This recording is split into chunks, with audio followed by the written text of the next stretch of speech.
O Grande Conflito. Capítulo 5. Arautos de uma Era Melhor. Antes da Reforma, houve por vezes pouquíssimos exemplares da Escritura Sagrada, mas Deus não consentira que sua palavra fosse totalmente destruída. Suas verdades não deveriam estar ocultas para sempre. Tão facilmente poderia ele desacorrentar as palavras da vida, como abrir portas de prisões e desaferrolhar portais de ferro para pôr em liberdade a seus servos. Nos vários países da Europa, homens eram movidos pelo Espírito de Deus a buscar a verdade como a tesouros escondidos. Providencialmente guiados às Santas Escrituras, estudavam as páginas sagradas com interesse profundo. Estavam dispostos a aceitar a luz a qualquer custo. Posto que não vissem todas as coisas claramente, puderam divisar muitas verdades havia muito sepultadas. Como mensageiros enviados pelo céu, saíam, rompendo as cadeias do erro e superstição, e chamando aos que haviam estado durante tanto tempo escravizados, a levantar-se e assegurar sua liberdade. Com exceção do que se passava entre os valdenses, a palavra de Deus estivera durante séculos encerrada em línguas apenas conhecidas pelos eruditos. Chegara, porém, o tempo para que as Escrituras fossem traduzidas e entregues ao povo dos vários países em sua língua materna. Passara para o mundo a meia-noite. As horas de trevas estavam a esvair-se e em muitas terras apareciam indícios da aurora a despontar. No século XIV, surgiu na Inglaterra um homem que devia ser considerado a estrela da manhã da Reforma. João Wycliffe foi o arauto da Reforma não somente para a Inglaterra, mas para toda a cristandade. O grande protesto contra Roma que lhe foi dado proferir jamais deveria silenciar. Aquele protesto abriu a luta de que deveria resultar a emancipação de indivíduos, igrejas e nações. Wycliffe recebeu educação liberal, e para ele o temor do Senhor era o princípio da sabedoria.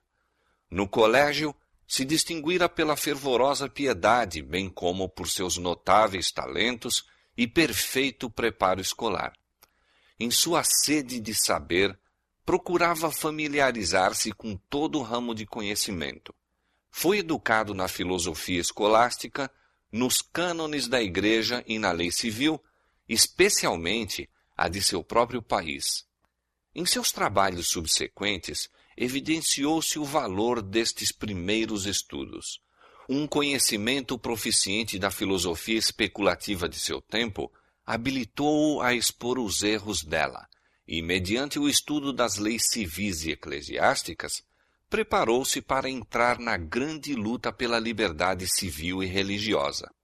Não só sabia manejar as armas tiradas da palavra de Deus, mas também havia adquirido a disciplina intelectual das escolas e compreendia a tática dos teólogos escolásticos.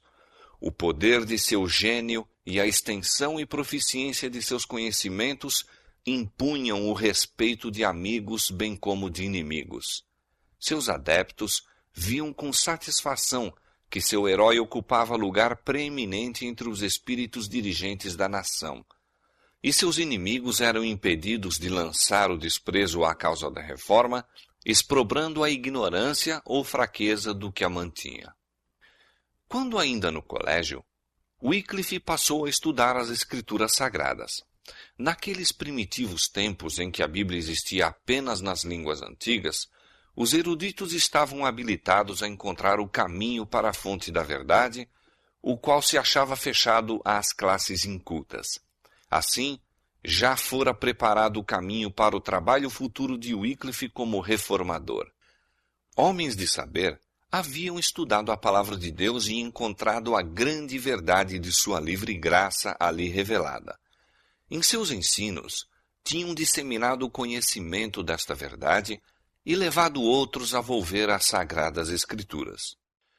Quando a atenção de Wycliffe se volveu às Escrituras, passou a pesquisá-las com a mesma proficiência que o havia habilitado a assenhorear-se da instrução das escolas. Até ali, tinha ele sentido grande necessidade que nem seus estudos escolásticos nem o ensino da igreja puderam satisfazer. Na palavra de Deus, encontrou o que antes em vão procurara. Ali, viu revelado o plano da salvação e Cristo apresentado como único advogado do homem. Entregou-se ao serviço de Cristo e decidiu-se a proclamar as verdades que havia descoberto. Semelhante aos reformadores posteriores, Wycliffe não previu, ao iniciar a sua obra, até onde ela o levaria. Não se opôs deliberadamente a Roma. A dedicação à verdade, porém, não poderia senão levá-lo a conflito com a falsidade. Quanto mais claramente discernia os erros do papado, mais fervorosamente apresentava os ensinos da Escritura Sagrada. Via que Roma abandonara a palavra de Deus pela tradição humana. Destemidamente, acusava o sacerdócio de haver banido as Escrituras e exigia que a Bíblia fosse devolvida ao povo e de novo estabelecida sua autoridade na Igreja. Wycliffe era ensinador hábil e ardoroso, eloquente pregador, e sua vida diária era uma demonstração das verdades que pregava. O conhecimento das Escrituras, a força de seu raciocínio, a pureza de sua vida e sua coragem e integridade inflexíveis conquistaram-lhe geral estima e confiança. Muitas pessoas se tinham tornado descontentes com sua fé anterior ao verem a iniquidade que prevalecia na Igreja de Roma e saudaram com incontida alegria as verdades expostas por Wycliffe. Mas os dirigentes papais encheram-se de raiva quando perceberam que este reformador conquistava maior influência do que a deles mesmos. Wycliffe era perspicaz descobridor de erros e atacou destemidamente muitos dos abusos sancionados pela autoridade de Roma. Quando agia como capelão do rei, assumiu ousada atitude contra o pagamento do tributo que o Papa pretendia do monarca inglês e mostrou que a pretensão papal de autoridade sobre os governantes seculares era contrária tanto à razão como à revelação. As exigências do Papa tinham excitado grande indignação e os ensinos de Wycliffe exerceram influência sobre o espírito dos dirigentes do país. O rei e os nobres uniram-se em negar as pretensões do pontífice à autoridade temporal e na recusa do pagamento do tributo. Destarte, um golpe eficaz foi desferido contra a supremacia papal na Inglaterra. Outro mal contra que o reformador sustentou longa e resoluta batalha foi a instituição das ordens dos frades mendicantes. Estes frades enxameavam na Inglaterra, lançando uma nódoa à grandeza e prosperidade da nação. A indústria, a educação, a moral, tudo sentia influência debilitante. A vida de ociosidade e mendicidade dos monges não só era grande escoadouro dos recursos do povo, mas lançava o desdém ao trabalho útil. A juventude se desmoralizava e corrompia.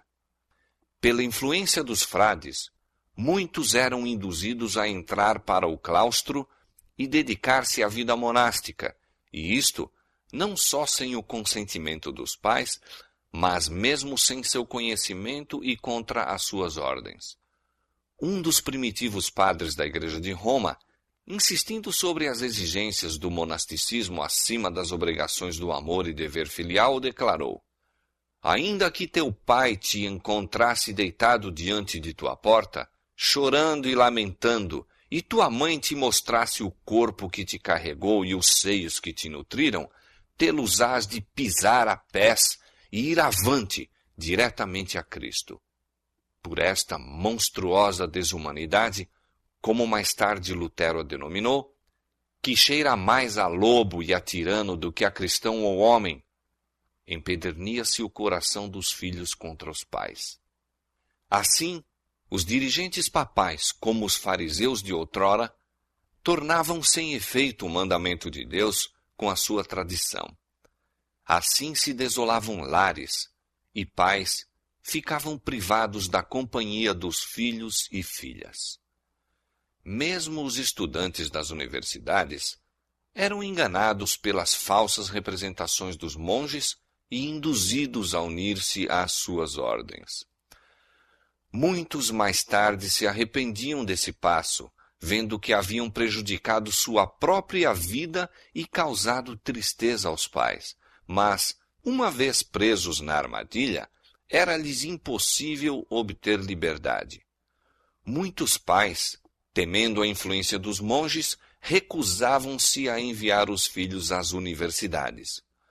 Houve assinalada a redução do número de estudantes que frequentavam os grandes centros de ensino.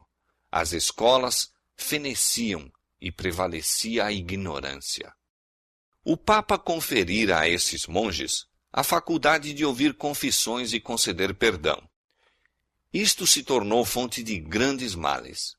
Inclinados a aumentar seus lucros, os frades estavam tão dispostos a conceder a absolvição que criminosos de todas as espécies a eles recorriam e, como resultado, aumentaram rapidamente os vícios mais detestáveis. Os doentes e os pobres eram deixados a sofrer, enquanto os donativos que lhes deveriam suavizar as necessidades iam para os monges que, com ameaças, exigiam esmolas do povo, denunciando a impiedade dos que retivessem os donativos de suas ordens. Apesar de sua profissão de pobreza, a riqueza dos frades aumentava constantemente e seus suntuosos edifícios e lautas mesas tornavam mais notória a pobreza crescente da nação. E enquanto gastavam o tempo em luxo e prazeres, enviavam em seu lugar homens ignorantes que apenas podiam narrar histórias maravilhosas, lendas, pilhérias para divertir o povo e torná-lo ainda mais completamente iludido pelos monges. Contudo, os frades continuavam a manter o domínio sobre as multidões supersticiosas e a levá-las a crer que todo dever religioso se resumia em reconhecer a supremacia do Papa, adorar os santos e fazer donativos aos monges, e que isto era suficiente para lhes garantir lugar no céu. Homens de saber e piedade haviam trabalhado em vão para efetuar uma reforma nessas ordens monásticas. Wycliffe, porém, com intuição mais clara, feriu o mal pela raiz, declarando que a própria organização era falsa e que deveria ser abolida. Despertavam-se discussões e indagações.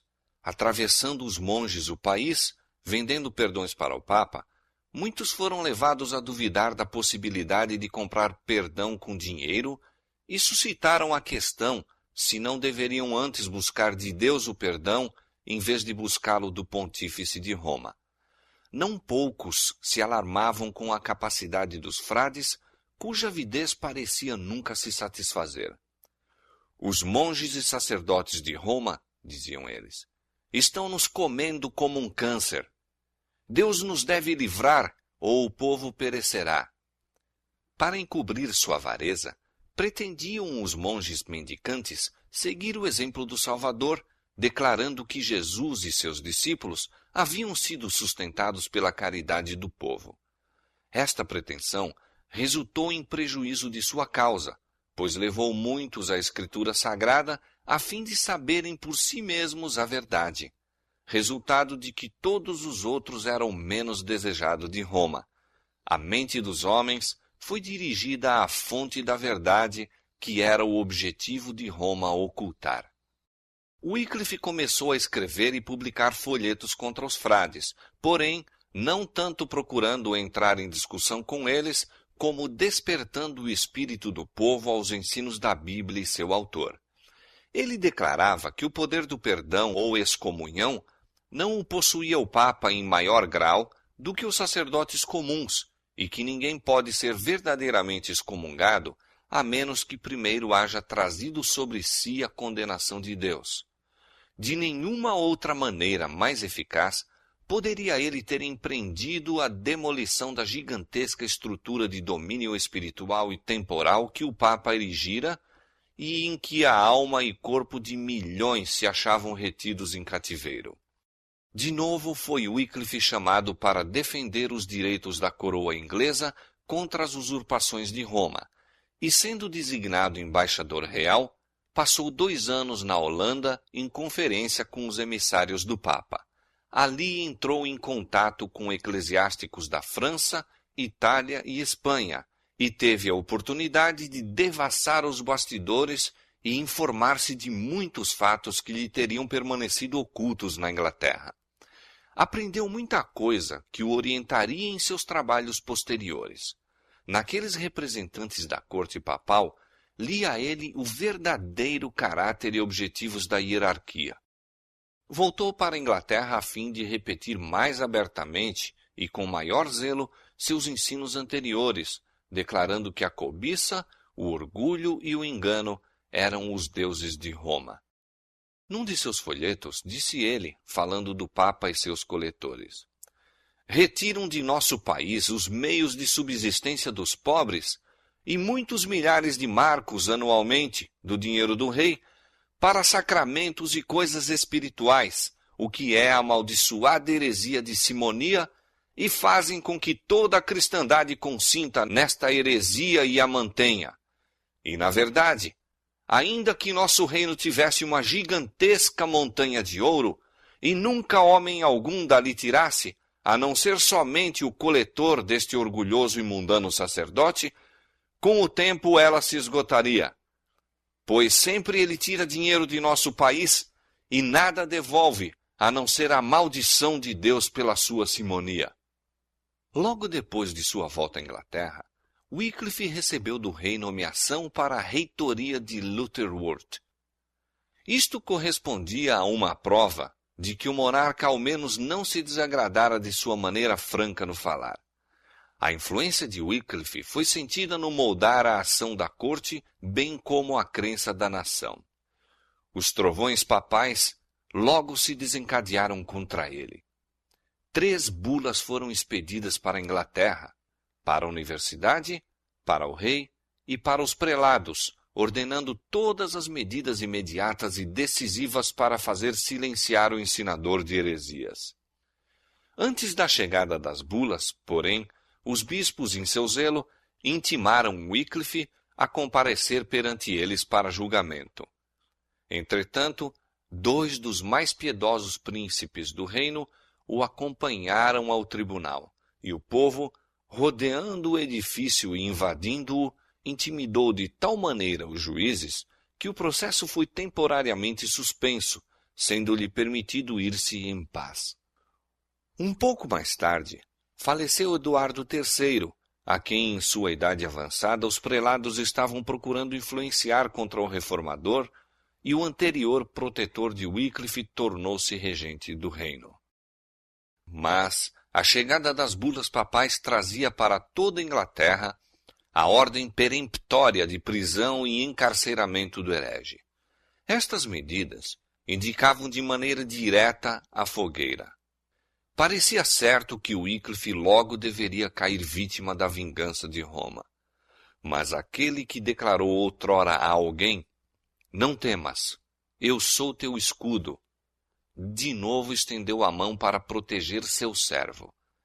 A morte veio, não para o reformador, mas para o pontífice que lhe decretara a destruição. Gregório XI morreu, e dispersaram-se os eclesiásticos que se haviam reunido para o processo de Wycliffe. A providência de Deus encaminhou ainda mais os acontecimentos para dar oportunidade ao desenvolvimento da reforma.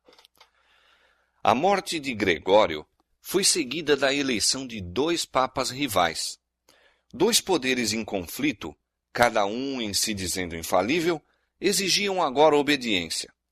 Cada qual apelava para os fiéis a fim de o ajudarem a fazer guerra contra o outro, encarecendo suas exigências com terríveis anátemas contra os adversários e promessas de recompensas no céu aos que o apoiavam. Esta ocorrência enfraqueceu grandemente o poderio do papado. As facções rivais fizeram tudo o que podiam para atacar uma à outra, e durante algum tempo Wycliffe teve repouso. Anátemas e recriminações voavam de um papa a outro e derramavam-se torrentes de sangue para sustentar suas pretensões em conflito. Crimes e escândalos inundavam a igreja.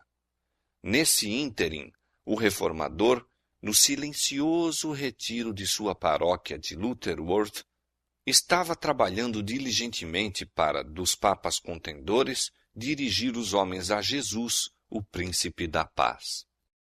O cisma, com toda a contenda e corrupção que produziu, preparou o caminho para a reforma, habilitando o povo a ver o que o papado realmente era. Num folheto que publicou sobre o cisma dos papas, Wycliffe apelou para o povo a fim de que considerasse se esses dois sacerdotes estavam a falar a verdade ao condenarem um ao outro como o anticristo. Deus, disse ele, não mais quis consentir que o demônio reinasse em um único sacerdote tal, mas fez divisão entre dois, de modo que os homens, em nome de Cristo, possam mais facilmente vencê-los a ambos. Wycliffe, a exemplo de seu mestre, pregou o evangelho aos pobres. Não contente com espalhar a luz nos lares humildes em sua própria paróquia de Lutterworth, concluiu que ela deveria ser levada a todas as partes da Inglaterra. Para realizar isto, organizou um corpo de pregadores, homens simples e dedicados, que amavam a verdade e nada desejavam tanto como o propagá-la. Estes homens iam por toda a parte, ensinando nas praças, nas ruas, nas grandes cidades e nos atalhos do interior. Procuravam os idosos, os doentes e os pobres, e desvendavam-lhes as alegres novas da graça de Deus. Como professor de teologia em Oxford, Wycliffe pregou a palavra de Deus nos salões da universidade. Tão fielmente apresentava ele a verdade aos estudantes sob sua instrução, que recebeu o título de doutor do Evangelho. Mas a maior obra da vida de Wycliffe deveria ser a tradução das Escrituras para a língua inglesa. Num livro sobre a verdade e sentido das Escrituras, exprimiu a intenção de traduzir a Bíblia, de maneira que todos na Inglaterra pudessem ler, na língua materna, as maravilhosas obras de Deus. Subitamente, porém, interromperam-se as suas atividades. Posto que não tivesse ainda 60 anos de idade, o trabalho incessante, o estudo e os assaltos dos inimigos haviam posto à prova suas forças, tornando-o prematuramente velho. Foi atacado de perigosa enfermidade. A notícia disto proporcionou grande alegria aos frades. Pensavam então que se arrependeria amargamente do mal que tinha feito à igreja e precipitaram-se ao seu quarto para ouvir-lhe a confissão. Representantes das 4 ordens religiosas, com 4 oficiais civis, reuniram-se em redor do suposto moribundo. Tendes a morte em vossos lábios, diziam. Comovei-vos com as vossas faltas e retratai em nossa presença tudo o que disseste para ofensa nossa. O reformador ouviu em silêncio. Mandou então seu assistente levantá-lo no leito e, olhando fixadamente para eles, enquanto permaneciam esperando a retratação, naquela voz firme e forte que tantas vezes os havia feito tremer, disse: Não hei de morrer, mas viver, e novamente denunciar as más ações dos frades. Espantados e confundidos, saíram os monges apressadamente do quarto. Cumpriram-se as palavras de Wycliffe. Viveu a fim de colocar nas mãos de seus compatriotas a mais poderosa de todas as armas contra Roma, isto é, dar-lhes a Escritura Sagrada, o meio indicado pelo céu para libertar, esclarecer e evangelizar o povo. Muitos e grandes obstáculos havia a vencer na realização dessa obra. Wycliffe achava sobrecarregado de enfermidades. Sabia que apenas poucos anos lhe restavam para o trabalho.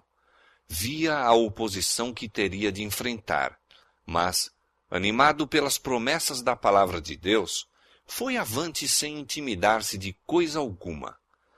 Quando, em pleno vigor de suas capacidades intelectuais, rico em experiências, foi ele preservado e preparado por especial providência de Deus para esse trabalho, o maior por ele realizado.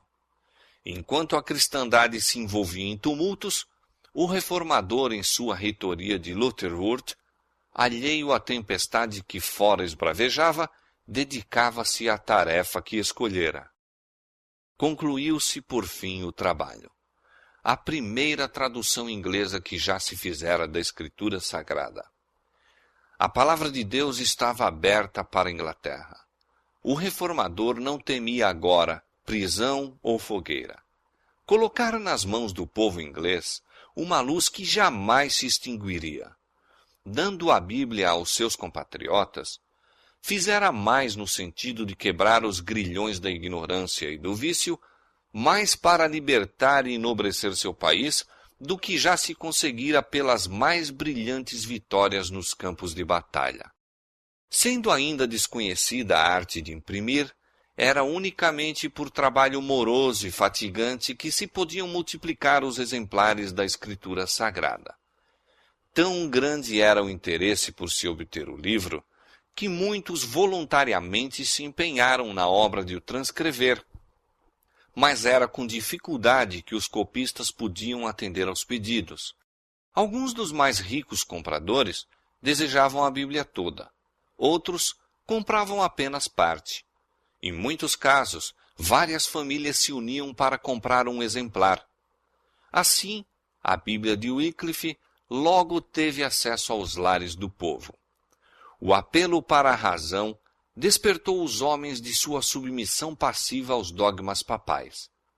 Wycliffe ensinava agora doutrinas distintivas do protestantismo, salvação pela fé em Cristo e a infalibilidade das Escrituras unicamente. Os pregadores que enviara disseminaram a Bíblia, juntamente com os escritos do Reformador, e com êxito tal que a nova fé foi aceita por quase metade do povo da Inglaterra. O aparecimento das Escrituras produziu estupefação às autoridades da Igreja. Tinham agora de enfrentar um fator mais poderoso do que Wycliffe, fator contra o qual suas armas pouco valeriam. Não havia nessa ocasião na Inglaterra lei alguma proibindo a Bíblia, pois nunca antes fora ela publicada na língua do povo. Semelhantes leis foram depois feitas e rigorosamente executadas. Entretanto, apesar dos esforços dos padres, houve durante algum tempo oportunidade para a circulação da palavra de Deus. Novamente os chefes papais conspiraram para fazer silenciar a voz do reformador. Perante 3 tribunais, foi ele sucessivamente chamado a juízo, mas sem proveito.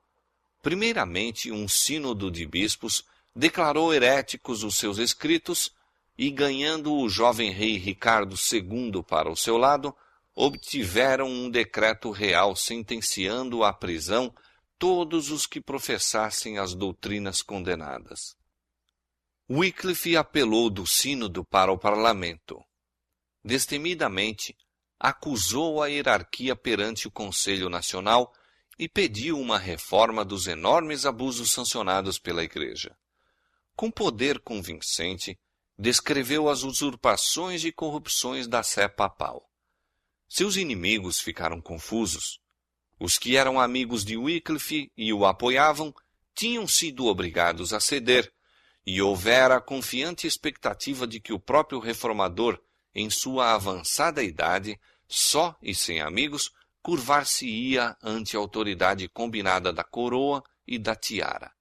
Mas, em vez disso, os adeptos de Roma viram-se derrotados. O parlamento, despertado pelos estimuladores apelos de Wycliffe, repeliu o edito perseguidor e o reformador foi novamente posto em liberdade. Pela 3ª vez foi ele chamado a julgamento e agora perante o mais elevado tribunal eclesiástico do reino. Ali não se mostraria favor algum para com a heresia. Ali, finalmente, Roma triunfaria e a obra do reformador seria detida. Assim pensavam os romanistas. Se tão somente cumprissem seu propósito, Wycliffe seria obrigado a renunciar suas doutrinas ou sairia da corte diretamente para as chamas. Wycliffe, porém, não se retratou. Não usou de dissimulação.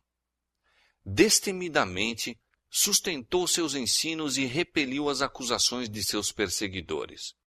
Perdendo de vista a si próprio, sua posição e o momento, citou os ouvintes perante o tribunal divino e pesou seus sofismas e enganos na balança da verdade eterna.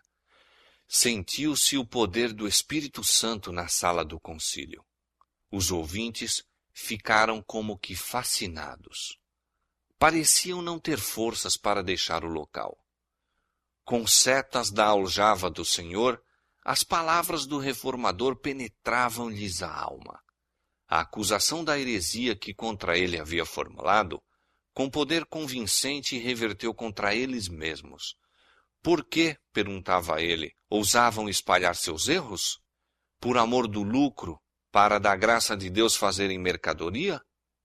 Com quem, disse finalmente, julgais estar a contender? Com um ancião às bordas da sepultura? Não, com a verdade. Verdade que é mais forte do que vós e vos vencerá.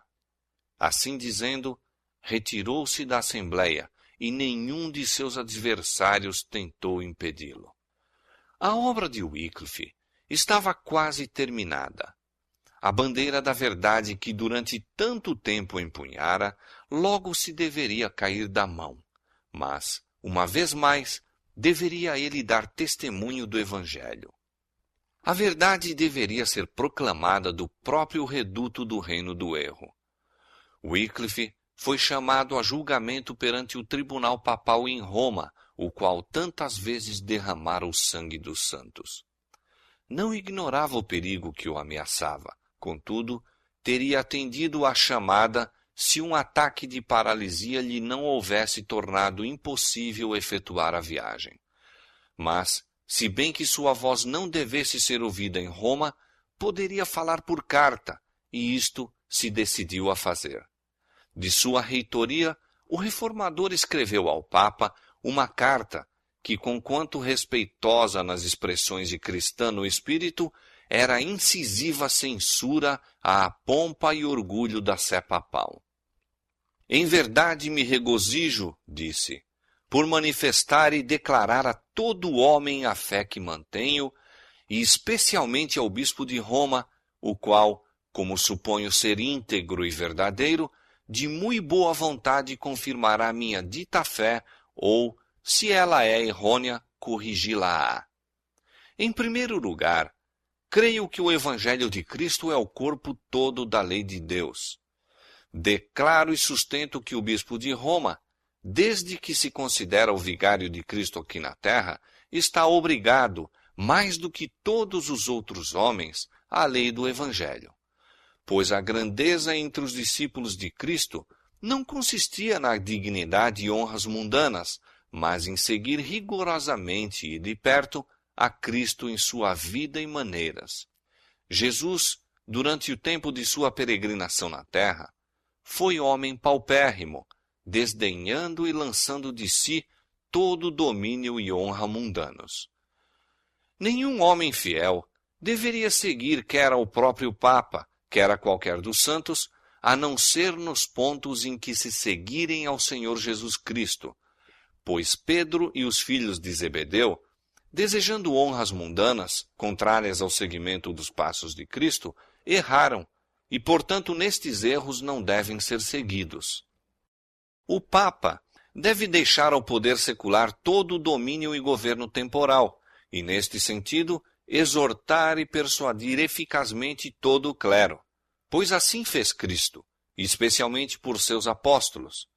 Por conseguinte, se errei em qualquer destes pontos, submeter-me-ei muito humildemente à correção, mesmo pela morte, se assim for necessário. E se eu pudesse agir segundo minha vontade ou desejo, certamente me apresentaria em pessoa perante o bispo de Roma. Mas o Senhor determinou o contrário e ensinou-me a obedecer antes a Deus do que aos homens.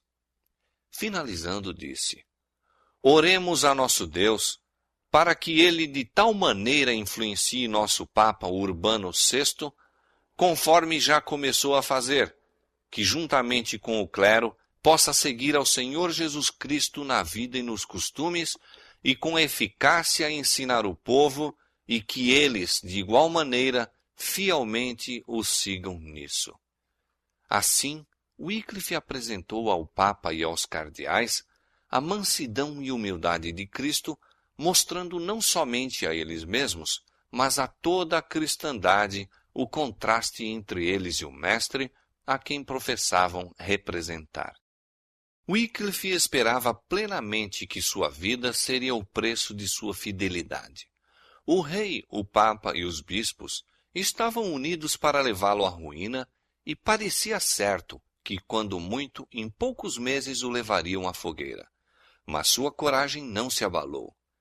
Por que falais em procurar longe a coroa do martírio? Dizia. Pregai o evangelho de Cristo aos altivos prelados, e o martírio não vos faltará. Que? Viveria eu e estaria silencioso? Nunca! Venha o golpe, e eu estou aguardando. Mas Deus, em sua providência, ainda escudou a seu servo. O homem que durante toda a vida permanecera ousadamente na defesa da verdade, diariamente em perigo de vida, não deveria cair vítima do ódio de seus adversários. Wycliffe nunca procurara escudar-se a si mesmo, mas o Senhor lhe fora o protetor. E agora, quando seus inimigos julgavam segura a presa, a mão de Deus o removeu para além de seu alcance. Em sua igreja em Lutterworth, na ocasião em que ia ministrar a comunhão, caiu atacado de paralisia e em pouco tempo rendeu a vida. Deus designara a Wycliffe a sua obra. Pusera-lhe na boca a palavra da verdade e dispusera uma guarda a seu redor para que esta palavra pudesse ir ao povo. A vida fora-lhe protegida e seus trabalhos se prolongaram até ser lançado o fundamento para a grande obra da reforma. Wycliffe saíra das trevas da Idade Média. Ninguém havia que tivesse vivido antes dele, por meio de cuja obra pudesse modelar seu sistema de reforma. Suscitado como João Batista para cumprir uma missão especial, foi ele o arauto de uma nova era. Contudo, no sistema de verdades que apresentava, havia uma unidade e perfeição que os reformadores que o seguiram não excederam e que alguns não atingiram, mesmo 100 anos mais tarde. Tão amplo e profundo foi posto o fundamento, tão firme e verdadeiro o arcabouço, que não foi necessário serem reconstruídos pelos que depois dele vieram. O grande movimento inaugurado por Wycliffe, o qual deveria libertar a consciência e o intelecto e deixar livres as nações, durante tanto tempo jungidas ao carro triunfal de Roma, teve sua fonte na Escritura Sagrada. Ali se encontrava a origem da corrente de bem-aventurança, que, como a água da vida, tem manado durante gerações desde o século XIV. Wycliffe aceitava as Sagradas Escrituras com implícita fé, como a inspirada revelação da vontade de Deus, como suficiente regra de fé e prática. Fora educado de modo a considerar a Igreja de Roma como autoridade divina, infalível, e aceitar com indiscutível reverência os ensinos e costumes estabelecidos havia 1 milênio. Mas de tudo isto se desviou para ouvir a santa palavra de Deus. Esta era a autoridade que ele insistia com o povo para que reconhecesse. Em vez da Igreja falando pelo Papa, declarou ser a única verdadeira autoridade, a voz de Deus falando por sua palavra. e não somente ensinava que a Bíblia é a perfeita revelação da vontade de Deus, mas que o Espírito Santo é o seu único intérprete e que todo homem, pelo estudo de seus ensinos, deve aprender por si próprio o dever. Desta maneira fazia volver o espírito do Papa e da Igreja de Roma para a Palavra de Deus. Wycliffe foi um dos maiores reformadores. Na amplidão de seu intelecto, clareza de pensamentos, firmeza em manter a verdade e ousadia para defendê-la, por poucos dos que após ele vieram foi igualado. Pureza de vida, incansável diligência no estudo e trabalho, incorruptível integridade, amor e fidelidade cristã no ministério caracterizaram o primeiro dos reformadores. E isto, apesar das trevas intelectuais e corrupção moral da época de que ele emergiu. O caráter de Wycliffe é testemunho do poder educador e transformador das Sagradas Escrituras. Foram estas que dele fizeram o que foi. O esforço para aprender as grandes verdades da revelação comunica frescor e vigor a todas as faculdades. Expande a mente, aguça a percepção, amadurece o juízo. O estudo da Bíblia enobrece a todo pensamento, sentimento e aspiração, como nenhum outro estudo o pode fazer. Dá estabilidade de propósitos, paciência, coragem e fortaleza. Aperfeiçoa o caráter e santifica a alma. O esquadrinhar fervoroso e reverente das Escrituras, pondo o espírito do estudante em contato direto com a mente infinita, daria ao mundo homens de intelecto mais forte e mais ativo, bem como de princípios mais nobres, do que os que já existiram como resultado do mais hábil ensino que proporciona a filosofia humana. A exposição das tuas palavras dá luz, diz o salmista, dá entendimento aos simples.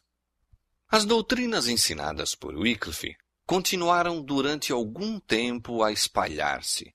Seus seguidores, conhecidos como Wycliffitas e Lollardos, não somente encheram a Inglaterra, mas espalharam-se em outros países, levando o conhecimento do Evangelho.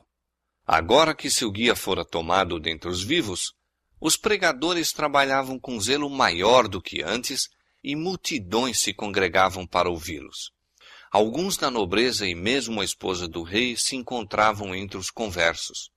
Em muitos lugares houve assinalada reforma dos costumes do povo e os símbolos do catolicismo foram removidos das igrejas.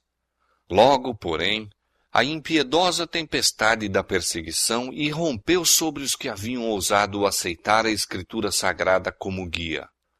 Os monarcas ingleses, ávidos de aumentar seu poder mediante o apoio de Roma, não hesitaram em sacrificar os reformadores.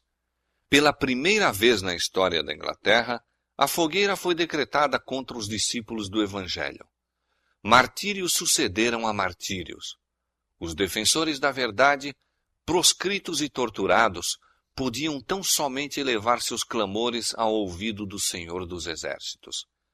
Perseguidos como inimigos da Igreja e traidores do reino, continuaram a pregar em lugares secretos, encontrando abrigo o melhor que podiam nos humildes lares dos pobres e, muitas vezes, refugiando-se mesmo em brenhas e cavernas.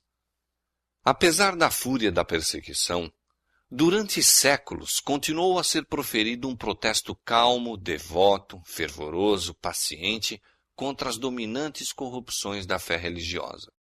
Os crentes daqueles primitivos tempos tinham apenas conhecimento parcial da verdade, mas haviam aprendido a amar e a obedecer à palavra de Deus e pacientemente sofriam por sua causa. Como os discípulos dos dias apostólicos, muitos sacrificavam suas posses deste mundo pela causa de Cristo.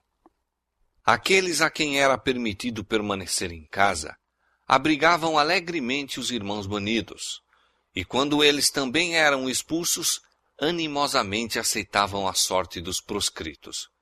Milhares, é verdade, aterrorizados pela fúria dos perseguidores, compravam a liberdade com sacrifício da fé e saíam das prisões vestidos com a roupa dos penitentes, a fim de publicar sua renúncia.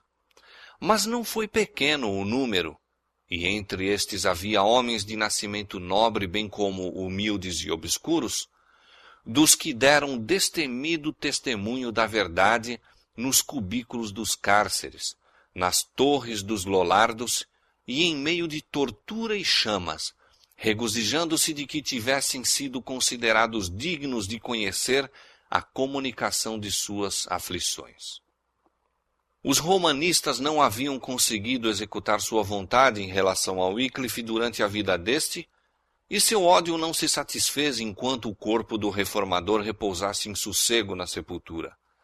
Por decreto do Concílio de Constança, mais de 40 anos depois de sua morte, seus ossos foram exumados e publicamente queimados, e as cinzas lançadas em um riacho vizinho.